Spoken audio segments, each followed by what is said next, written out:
I want to thank everyone for coming. We always thank our sponsors, which is Photo Shelter, Archive, Epson, Pro Photo Daily, and American Photography. I just want to let everyone know the week of June 26th through the 30th, 2 or 3 of those nights we'll have photojournalists continuing covering the war in Ukraine. So that should be happening. That'll be another spectacular week. So just look for notices coming. So tonight we have two friends. One is Tim Smith, and we're going to start off with Jason Gardner, who's in Paris and who's half asleep. So we had recorded a presentation last week, and we are going to run that right now. So hit it, Jay, and off we go. Thanks everyone for coming. Oh, and I'm available for questions on chat. I'm just coming from a fundraising event, so I'm had a lot of champagne, so it's better that I do the pre-recorded. So go, guys. Okay.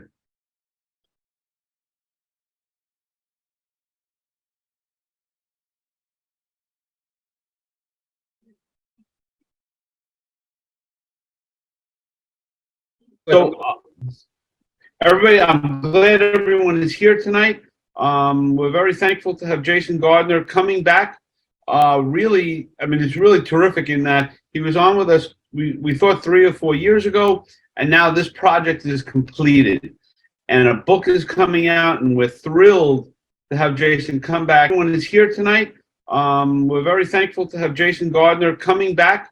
Really, I mean, it's really terrific in that he was on with us, we thought 3 or 4 years ago, and now this project is completed.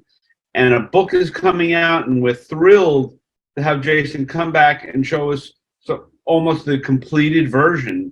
And you'll see in the chat room, we'll drop in the website, the book, the GoFundMe page, everything there, so that if you want to contact Jason for any number of reasons, it's all there. So with that, Jason, it's all yours. Thanks, Frank, and so glad to be back. Yes, this actually, what I'm showing this audience is a expanded version of the book. You're getting a little bit of insider stuff, some video as well, including some pieces from when I was in the field, just to give you guys a sense of the experience, and I'll talk about it a little bit more as we go. But so this is not really the totality of the book. This is kind of the book plus. So here we go. Yeah, Jason, give us some background how you started the project, you know, okay. as you go through. So as I go through? Yeah, you know. Sure.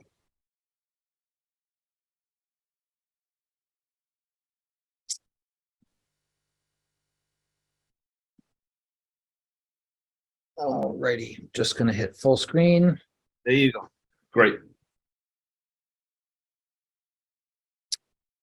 So just trying to move some stuff around to get all organized here. And we're off. So this is called We the Spirits, which is a study of traditional carnival over 16 countries, which I've shot over 10 years. One thing is that please put your sound on, because I said I'm putting on video, so there's some audio aspect to the video. But just I thought I would start out a little bit by saying I am a self-taught photographer. So when I only became a photographer after traveling the world in my 20s, and I started shooting landscapes and kind of beautiful things. And this is with a point and shoot, you know, camera, 1998. I think it was the Yashica. And I started getting interested in stories and people's stories. This is in Dominican Republic in 2004, I think, with the Holga. And in New York, I started shooting music. That was my first love. And I did some independent musicians. I shot Antibalas in New York. This is, I think, 2006 for a small independent magazine. Global Rhythm was a world music magazine. I shot Eugene Hutz of Golo Bordello. I started getting some commercial work from that, but photo editors and curators started saying, well, we want to see more of your personal work. And I thought, well, I've been to some countries, but I've never been to Brazil. Let's go and just shoot the music and see what happens. So literally, it was that basic. So I started going to Recife in the northeast of Brazil. And at first it was about just traditional music, but soon as I kept on returning, it was more about carnival. And this is in the middle of the carnival of year 2. I went back 5 different times over 8 years. So this is in one place in Pernambuco, which is the northeast state, and the main city is Recife. I also went to the interior, the cane cutting region, but this is in the city in the midst of carnival. And people think that this image is comped up, but no, it's not. It's just these weird flat hanging things. And the carnival here is pretty traditional. It's a big city, but it's kind of in small groups. And you get a lot of people, of course, but there's a lot of, it's very authentic. And the time I was shooting it, this is between 2004 and 2010, it was well known in Brazil, but not very well known outside of Brazil. Everyone knew Rio and Bahia. Really colorful. And I structured, this is my first book, and you'll start to see some of the imagery that will, in terms of style, when I first started shooting with film, square film, I kind of split up this into 3 chapters, which is the kind of very public carnival, the colorful, the culture, that's kind of some of that supported that. This is a man dressed as a baiana, and it's also in the countryside of Brazil. You'll start to see a little bit of this theme of transvestism, of identity, sort of things inverting during carnival. In general, part of the things that I love about shooting carnival, besides the festiveness and the colors, but is all these deeper themes that emerge. And Jason, what was it for you that sort of like the hook that all of a sudden this is going to be something special? I've bought into the whole idea of carnival and photographing it. Yeah, it was, I guess I started wanting to shoot music, as I said, in Brazil. And I started with the musicians. The musicians said, you've done some good shots, but you have to come back during carnival to see when all the action's coming. I went during one carnival in 2005, and while I was there 3 weeks, I felt like I scratched the surface. So I went again the next year. After that second year, after going deeper and deeper, I realized this is something I want to keep on going in the same place. Because there's an interesting phenomenon. A lot of carnival photographers just show up. I call them parachute in for 3 or 4 days, and they never see them again. As I kept returning to the same place, people started inviting me to different things. And this became the book, A Flower on the Mouth, which I published in 2013, just to show you an idea of where I come from and the root of the project that I have now. And I call it The Beauty and the Burden of Carnival in Pernambuco, Brazil, because it was just a beautiful thing, but also a very important thing for their culture, and they worked at it all year. Did I hit play? Yeah. So I call it The Flower on the Mouth because of this character, the Caboclo Lança, which is this very important character in the countryside. And he puts the flower in his mouth because of 3 things: his connection with nature, also to show something beautiful. I mean, these guys are cane cutters and they're very masculine and macho. And it kind of also puts him in the frame of mind to carry these heavy carnival costumes. I mean, there's these huge bells, which you'll see in a second and hear. In the Brazilian summer, it's a lot of work. It's 3-4 straight days, day and night of moving. So it kind of puts him in the right frame of mind, excuse me. And this is a kind of a wider shot of these guys. You can see that they're kind of very intense colors. And so here comes the first video. Flavor.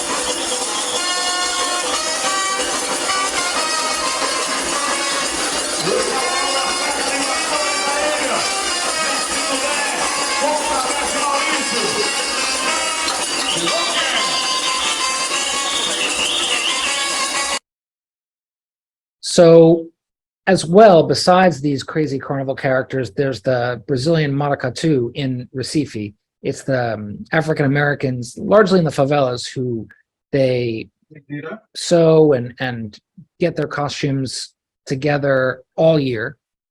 This is the queen, the profile of the queen of the maracatu. And interestingly, in this one, it's the queen, the female, who's the leader of the group. So there she is in her finery.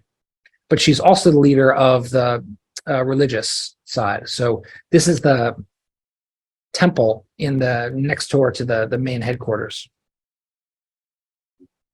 And those costumes that we see, I mean, any idea how long it takes to construct those things? And is each year, does everyone put on something different, or they share them? In this case, I'll go back a little bit and just for a second. In this case, in her case, I don't know if I can. Yeah. In her case, they just keep on repairing the same ones because each person has their own role. In Okay. other cases in Carnival, let's say in New Orleans, the Mardi Gras Indians sew a costume new every year. So it depends on place to place. Okay.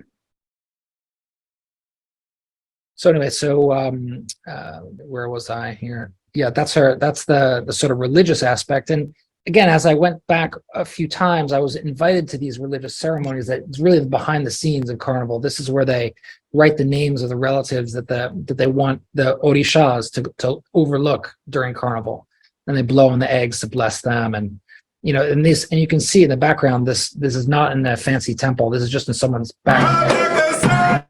So here is a second little ceremony I was invited to. When I say little, it's all day.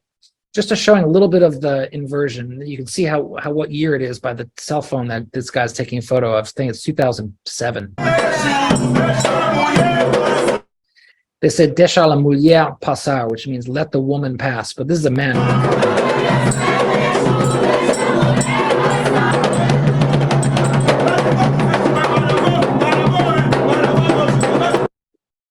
So transformation, right? This is a woman dressed as a man in that same ceremony.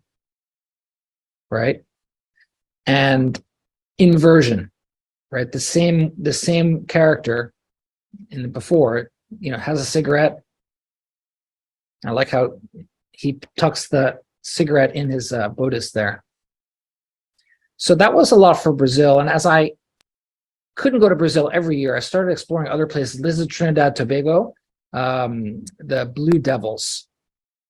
So Trinidad Tobago is well known in Carnival for beadwork and bikinis and all these things that are very commercial and stereotype, but the Blue Devils are a totally different thing. And it's easy to get access, Jason, or that took a while for them to get comfortable with you there? Good question. The one before, that was during their dressing, and I had to get access. Right. I had to go ask someone who knew someone to take me and go early in the morning and show up and talk to them and have a drink with them. But the other two ones were on the street, frankly. So following them after they get dressed. So then that's open. But I do have that practice of going there early or having a connection in the community, either working with someone, a participant in the group, or with an ethnographer to go and be introduced to them in advance, because I tend to get richer photographs that way. Now we're in Dunkirk. When I first moved to France, I heard that there was a carnival there, and I went. And this is also gender bending. Kind of in Dunkirk, in the north of France, the men are very macho, but during Carnival they all wear dresses and skirts and face paint. But it is a very physical carnival, and you'll see in a second. I think. Did I?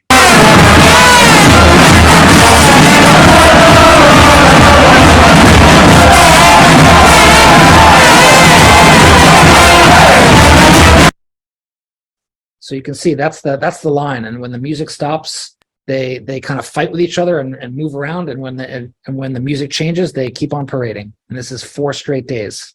Actually, it's 4 months. Every weekend from January to April, they have a carnival in different little villages. This is around Dunkirk in the north. It's crazy.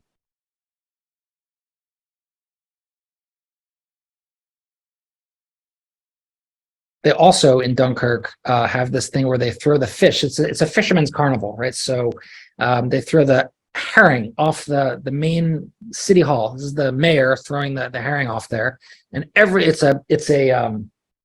an honor to catch the herring. So masses gather to catch this thing, and you'll see.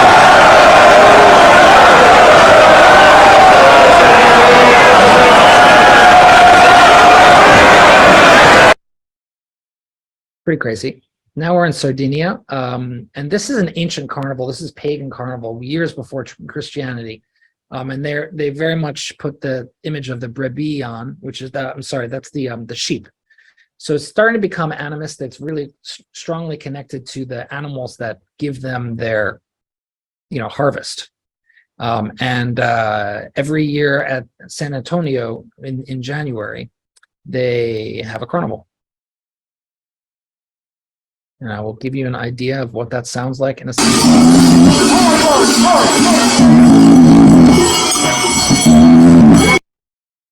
So yeah, sound and that thing is it reminds me of a Brazilian cuica, but it sounds like an animal, and these things. This guy is one of the muses that measures and cuts the cord of life. So there's a very strong connection with these sort of ancient myths. And Jason, how long period of time is the whole body of work? If you include Brazil, it's 15 years, probably more. Wow. But the European Carnival is 6 years. Sure. Yeah, maybe 7. This is also from Sardinia. I'm going to hit play again. One thing I wanted to show too is a little behind the scenes of how they get dressed. This is really a heavy thing. They're bells, and the men are kind of submitting. They kind of have to have someone strap them in or kind of put these things on, and it's quite a physical task, to say the least. This is in Basque Country. Now, I also took a trip to Guinea-Bissau to see how African Carnival was, and Guinea-Bissau was a Portuguese colony. So they have a lot of these European traditions mixed with African.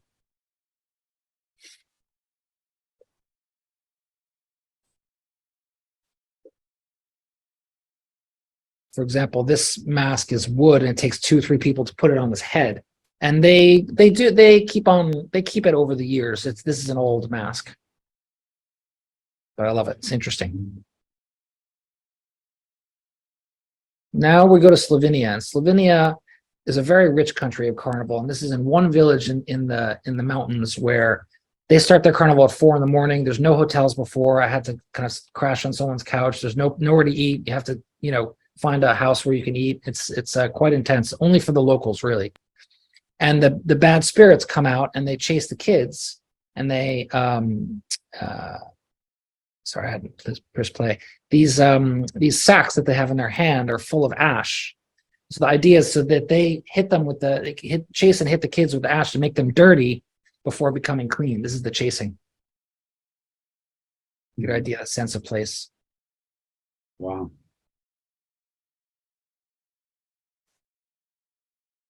Yeah, that's them hitting them.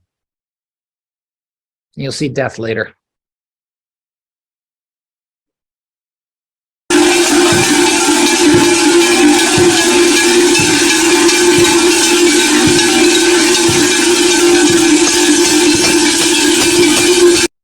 Just to give you a little flavor of what it sounds like. And most countries do it for 4 days, 3 or 4 days, Jason? Carnival? It depends. Good question. Most countries do it for a couple of months of the season, and certain days are more intense. Some days are preparatory, whatever. And they do it all throughout. It's not only during the Mardi Gras that we know, that end of February. Sometimes it's in early January, mid-January, but there's a season between Day of the Kings, the 6th of January, and Lent. Right. Even though Carnival is a pagan thing, pre-Christian, it's been kind of subsumed in the Christian calendar.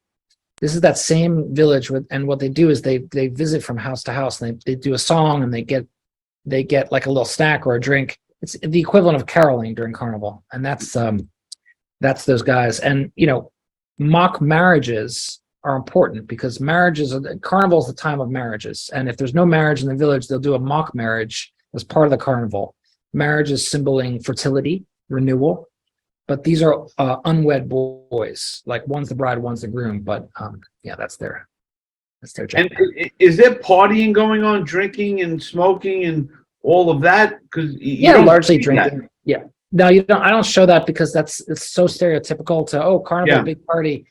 My theme is that this carnival is extremely cultural and part of their identity, part of their blood.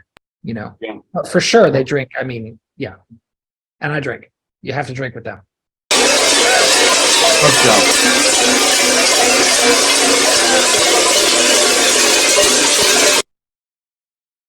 The Kurent of also of Slovenia, a different part of Slovenia.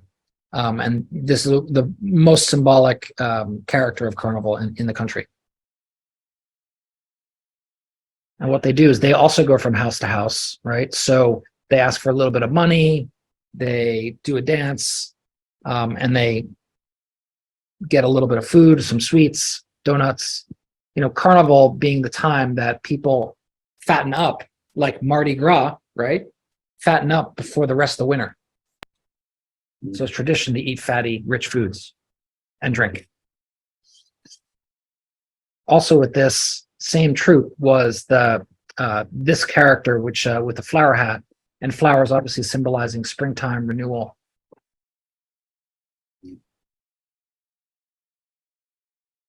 And do you get feedback from folks, you know, you got to go here, you got to go there? Like that's the most special one. I mean, For do you sure. get- Yeah, the more I shoot, the more I research have more places to go. This past year after COVID, a few years, I had an itinerary basically planned as I good. talk to people. Yeah. There's a lot of dualism in Carnival. This is the old woman carrying a basket with a harmonica player. Some people don't see it at first, the second woman.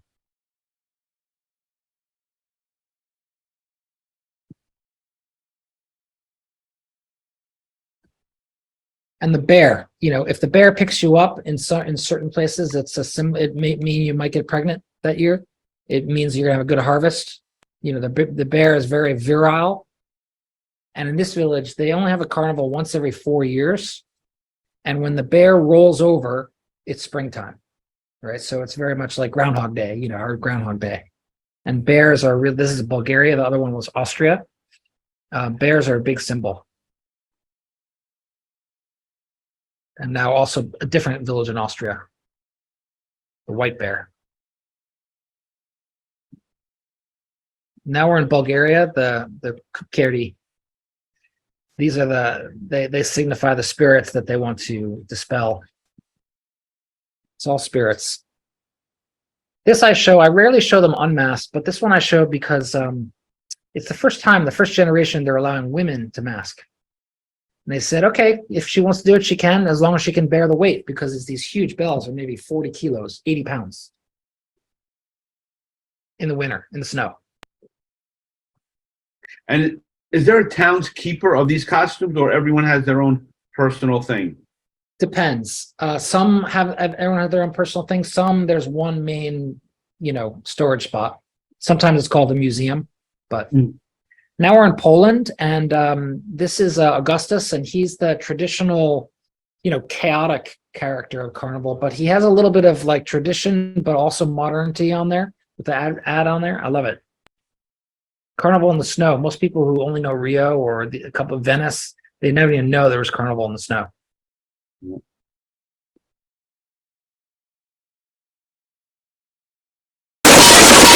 Sorry, guys.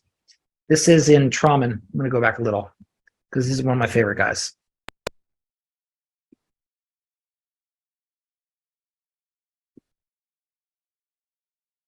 Don't have a lot of. Yeah, so I'm going to tell you about the next little video, which is also once every 2 years in Trauman, in the north of Italy, way up in the Alto Adige, and you just hear.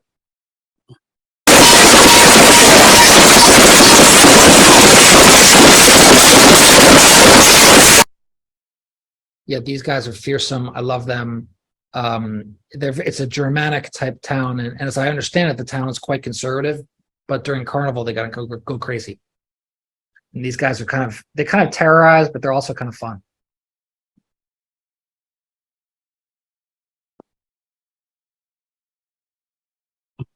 Yeah, now we're in Portugal, and I'm going to show a few of these images because for me, the Carnival costume doesn't have to be ornate to be interesting, right? There's a lot of these like burlap sacks and leaves and dark things, and I think it's fascinating. Yeah, this is Basque Country,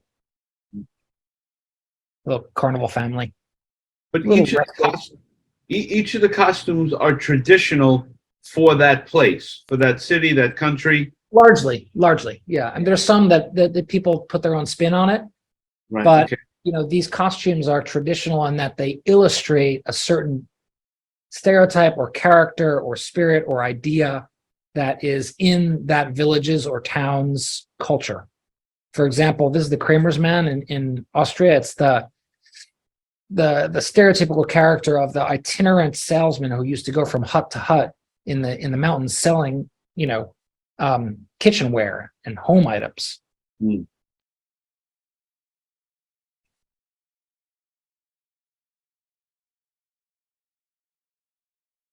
Also, this one in Slovenia, it's the kind of old man, old woman, farmer stereotype.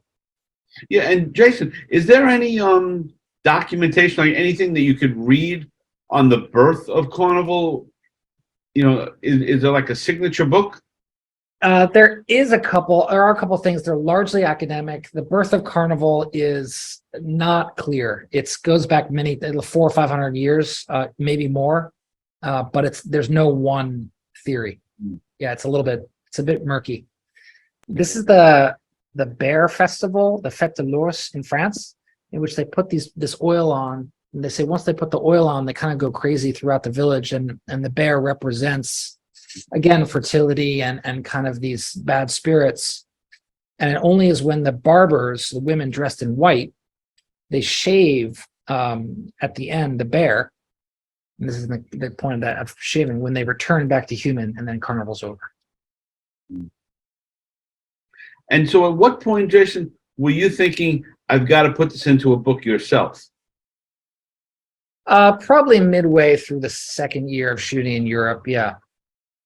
This is in Dunkirk, and the kiss is not really sexual. It's a greeting between Carnival brothers. In this case, they don't really see each other during the year. They barely know what each other do, but during that carnival, they are very close.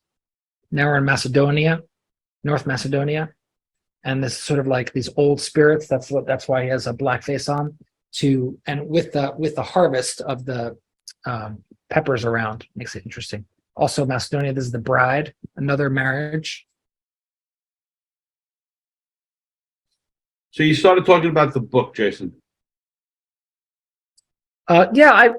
This one, while the Brazil book, it took me a while to figure out that I wanted to do a Brazil book. This one, I felt like it was going to be a book from earlier on.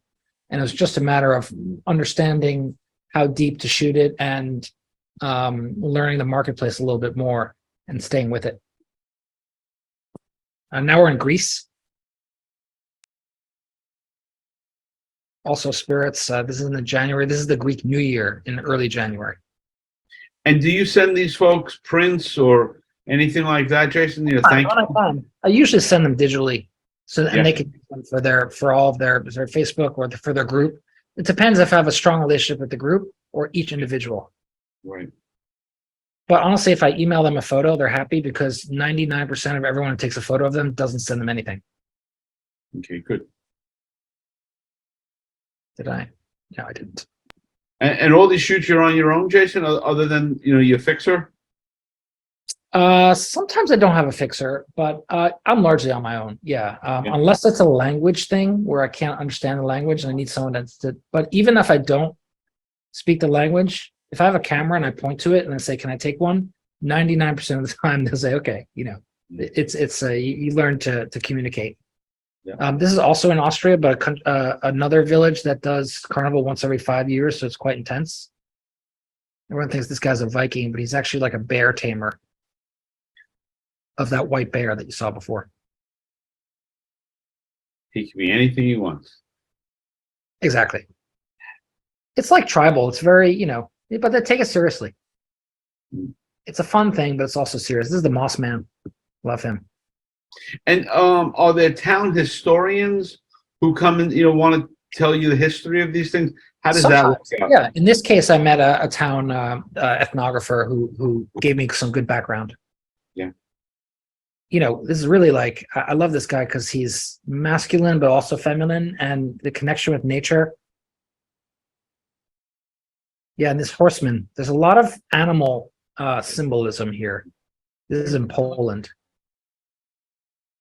And there's a couple of them. You'll see them in action now, just for a second.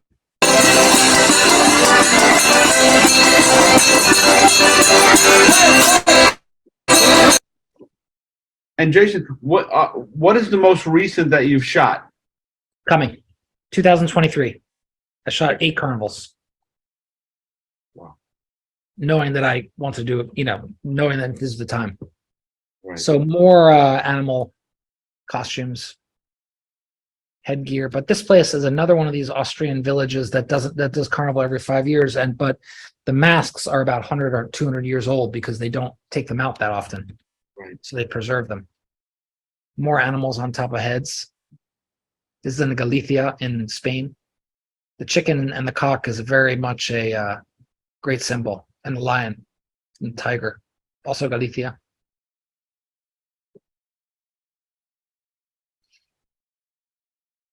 This is from this year. It's in Germany. That's the goat.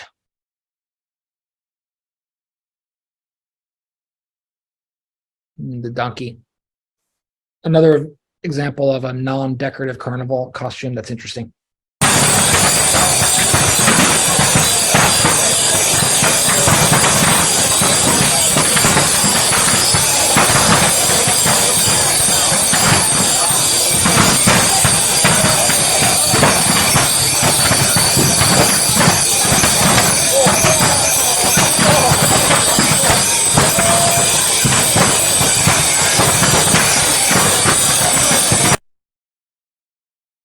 Apologies, that one. I think I didn't cut that short enough. Sorry about that.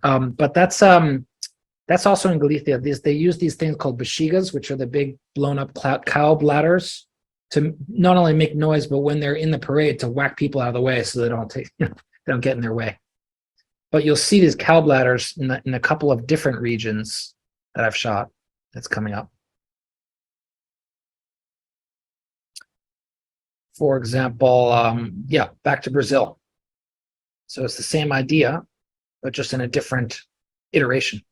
Mm. And this is the bear with the bexiga in Asturias in Spain. Yeah, Jason, are there any images of you in costume? Kind of. Yeah, not in the book though. You'll see.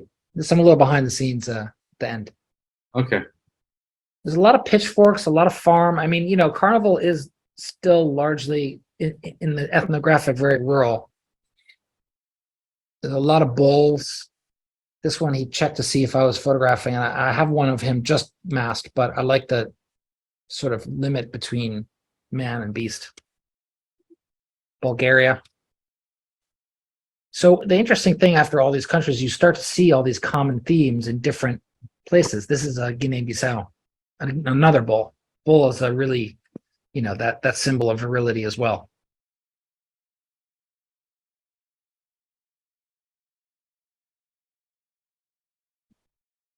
And carnival's not always clean and beautiful. The mud fight in Galicia, I'll show you guys what it looks like.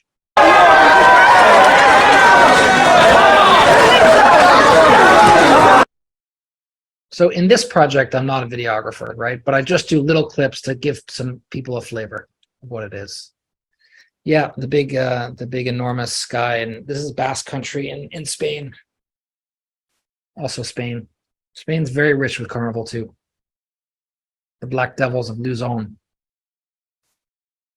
This is this year's work in Germany. I hadn't been to Germany yet for carnival. The Straw Men. There's definitely an ornate style to some of these. I mean, this is the headdress is probably 2 feet high. This is also this year in Italy. This is the belly and the brutti, the beautiful and the ugly. That's the beautiful. And that's the ugly. So the beautiful are the rich ones, and the ugly are the poor ones, and they have their rags and they're trying to, clean things.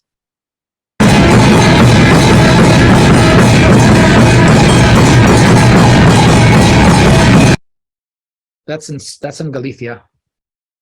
I just love that because the music to me is like trance, and they have this certain dance. They spin around and around and around. It reminded me a little bit of the Sufi dancers in Egypt. And this is a scary carnival. I started also exploring a little bit of modern carnival. I didn't do a lot, but this is France. This is Paris. and Marseille. Hmm. You know, Marseille has a big carnival with floats and these things, and I don't shoot the floats. I don't. It's not my thing. It's not for me very traditional. It's traditional, but it's quite modern. But in Marseille, they have a carnival that's artist carnival, a little bit like underground alternative carnival. That's what I photographed. And part of another modern carnival I did photograph New Orleans for those people who are asking. So that's actually, well, it looks like Mexico. It's New Orleans. And I found, besides the typical Bourbon Street or, you know, Rex or these sort of major parades, there's a lot of these sort of subcultures in Brazil, in New Orleans. This is the baby dolls. This is the purple people.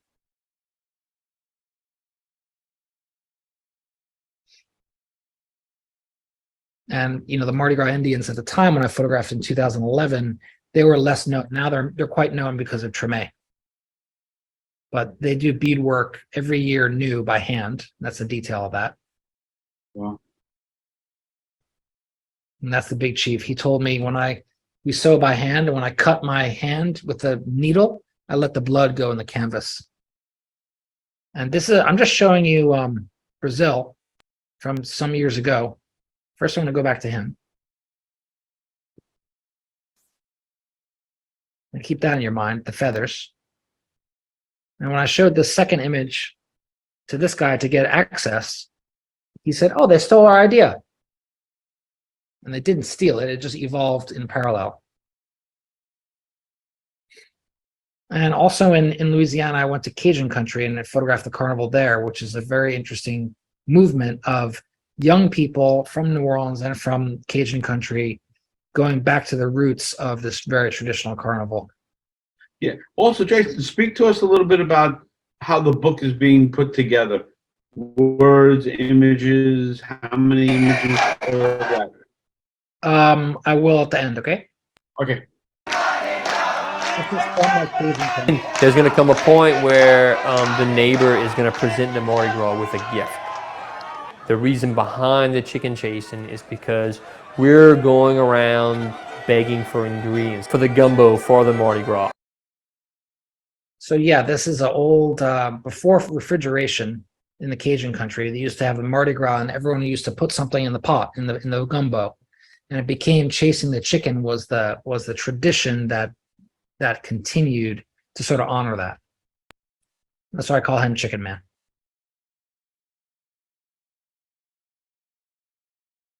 Very fun. Let's sink in for a second. And this is also new work from Italy, from Schignano, near Lake Como. Very much still a farmer kind of and connection with the land. And now we're in Switzerland. This is kind of like half man, half nature.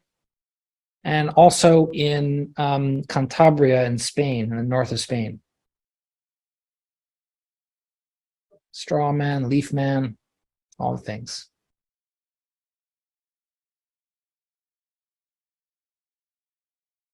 And Tree Man, one of my favorites. This guy can barely move, and it's quite an amazing costume. At the end of it, of many carnivals, fire is cleansing, right? They take the doll that represents all the evil of the past year, all the bad things, and they burn it. And that usually ends the carnival for many territories. And who is that resembling? That is in Galicia. It's just the doll is, I forget the actual name of it, but just it represents, like, you know, all the bad things, all the negativity, all the, you know, evil stuff, and they just put it all on that and burn it. Getting towards the end. So the work, yeah, I got in Photolucida last year, Critical Mass Top 50, which helped to get this ball rolling. And in France, I was in Geo magazine. They did a 10-page piece on this carnival project, and just showing how the spread was done. Some spreads were done. Yeah, layout's nice. Oh yeah, I liked it. Yeah. They did a good job with it.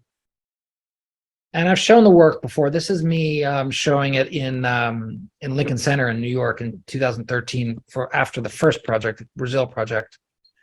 So I had a kind of packed house and showing the work.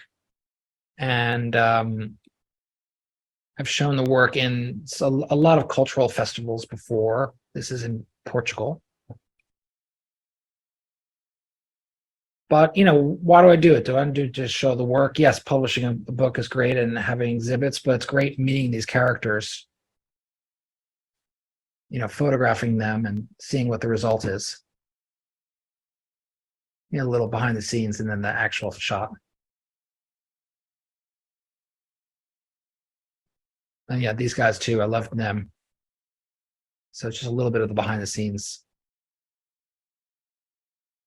And that's not quite the same moment, but that's the same character. Right.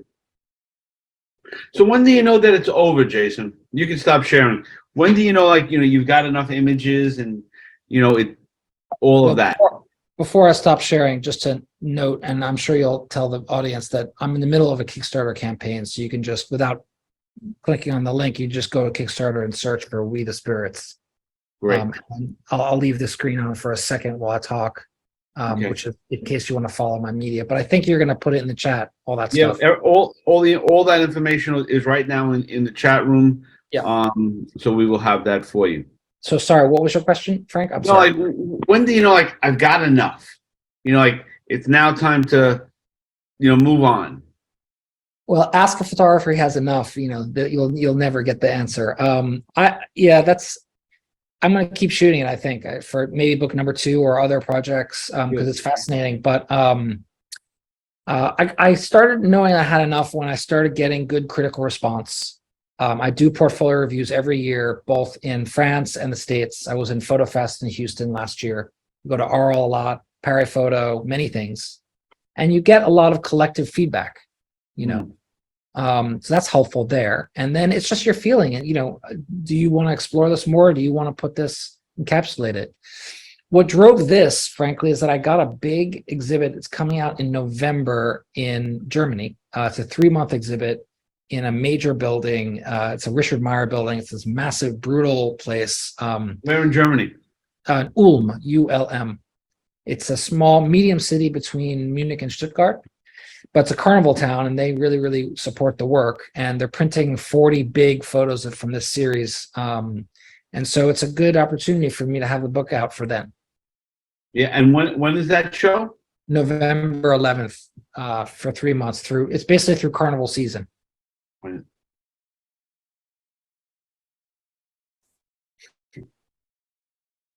See if I can't get my in-laws to visit. You're welcome. Yeah, please come. I'm also going to be exhibiting for those who are in the UK at WOMAD, which is a music festival. They have a theme this year, Global Carnival. So that's the end of July. That's an outdoor festival, music festival, 4 days. But they're going to print it, 1 meter by 1 meter on vinyl, huge outside. And so tell us a little bit about the book. How many pages? How many images? Yeah. I'll just stop the share here. 130 images, 224 pages, trim size, I don't know, 260 centimeters. So I don't know what the inches are, but not massive tome, but it's going to be more thick than big, I guess. Right. Okay. In working with, let me see here. Maybe I can, give me a second here. I think I might be able to. No. Yes. To do the book, I apologize. I got mixed up here. I went through a few stages of it. I did my own maquette with an editor to figure out some concepts that I liked, but that maquette actually helped me more in the portfolio review process, in the talking about the book process, than actually creating something that I wanted to show. And I, had a good connection with a publisher. In fact, I had three proposals outstanding. So I kind of had to sit down and figure, and it was more like choosing which publisher and to go down that road. And I went to, and when I chose this publisher called Gost, they're in the UK. They're relatively well known in the photo book world. They work with a lot of big photographers, a lot of Magnum photographers, and they're not huge. They're not Steidl or Assouline or anything, but they're quite respected in that world. And they said, yeah, we could send files back and forth, but just come. They're in London, I'm in Paris, so I went there. And if you wouldn't mind, I'm just going to share my screen again with no sound, just to show slides as virtual, not basic. Just to show one more image, and we just put photos on the floor. Start moving around, old school, printed them out. But you can see certain ones that are double. They're like they're spreads. Yeah, they just make sense to be together. That's the best. I find when I help someone with a book or anything like that, laying it out like that is the way to go. Yeah. So I'll just stop the share for a second without divulging too much. But it gave me also an idea of that 80,000 foot view. And you could see, the designer and the owner of the company, he said, yes, look at images by themselves, look at them with pairs. But when you have it on the floor, you get to see the overall flow of it. And he said, tell me when something stutters. Tell me when something doesn't work for you from spread to spread. And looking at a screen for me doesn't give you that necessarily experience. Right. Okay. Great. So when do you think the book comes out? Comes out in November for when for with the exhibit in Germany. Great. The key thing is why I'm doing the Kickstarter now to raise the funds is because, as a lot of the photographers on this know, a book publisher will say, great, I love your work. Now, how are you going to fund it? So the idea is to pre-sell the book as much as possible to be able to get a certain amount of quantity to get the funds to publish it.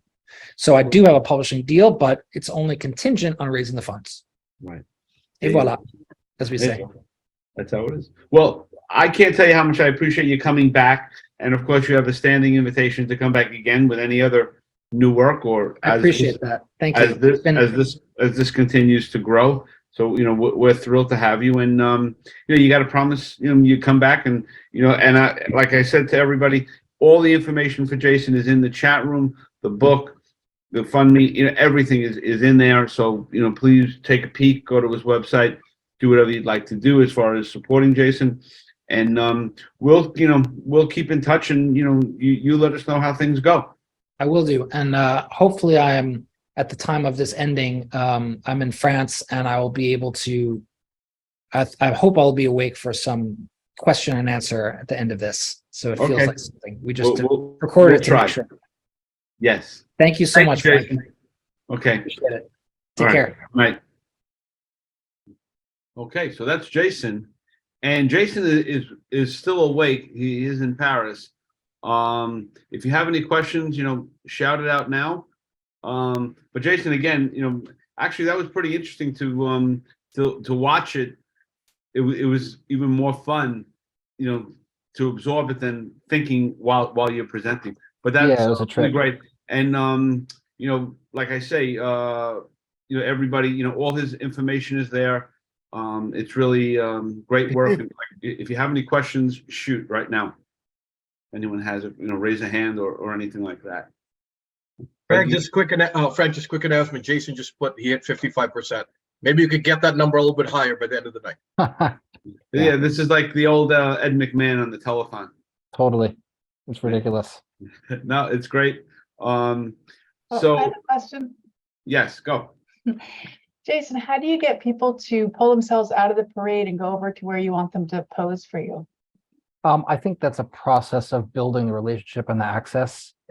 I usually tend to go either the day before or a week before and I'm either introduced by someone in the group or an ethnographer working with the group. So by the time it's coming to the actual ritual on the parade, they kind of know that I'm not a random tourist and they see Mamma Mia 6 and that I'm serious about it. And I often go where they're getting dressed. So before that, my whole goal is not to interrupt the process, right? I don't ever ask them to stop. So it's either first thing in the morning when they're getting dressed, and I see that little interstitial moment between when they're dressed and before they go, and I just ask them, humbly can we take 1 minute? And literally every photo shoot is about 30 seconds to 60 seconds long. If I can, if I get that much, to being respectful for that. And I'm known for that. So it's not, a 3-hour separate session with lights and all that stuff. Their main thing is doing their ritual. So I'm respectful for that. So I Thanks hope for that answers sharing. the question. Yeah. Yeah, Good and question, natural Allison. light or Sorry. just natural light, I assume, or, It's all natural light. cool, thank you. Good question, Allison. Any other questions? And not to geek out too much, but it's all Fuji 100 slide film. So the latitude is super low. I have to be careful with the metering. But the colors are worth it. Okay, great. I see Jamie came in and Janice and Joyce. That's great. Well, thank you very much, Jason.